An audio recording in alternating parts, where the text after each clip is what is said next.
যাইতে পারে না, স্কুল কলেজও ছাত্ররা যাইতে পারে না, বস্তিতে যাইতে পারে না, কত সমস্যা গরিব মানুষ গাড়ি যাইতে পারে না।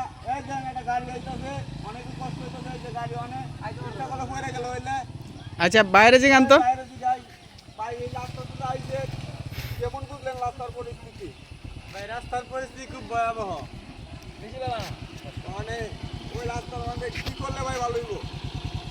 কি আর করবেন, রাস্তাঘাট যদি ওই যে কাঁচা রাস্তা আছে ওটা যদি পাকাপোক্ত করে দেয় তাহলে তো আমাদের জন্য ভালো। আর আমি গাড়ি ঘুরে চালাইতে অনেক কষ্টই হয়।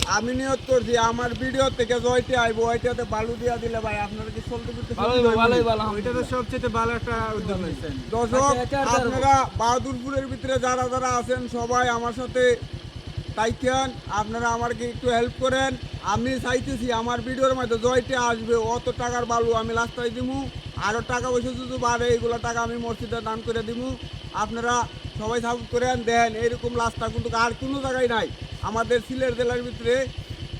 এই রাস্তা একবার অতিরিক্ত খারাপ, ওই জায়গার মধ্যে লক্ষ লক্ষ টাকা মানুষ ইনকাম করছে, ইনকাম করার কারণে ওই জায়গার রাস্তাঘাট কিন্তু খুবই খারাপ। অন্য অন্য জায়গার মধ্যে খাল বিল এগুলা রাস্তা পাক্কা হয়েছে, আমাদের বাহাদুরপুর গ্রামের ভিতরে এই রাস্তা খারাপ।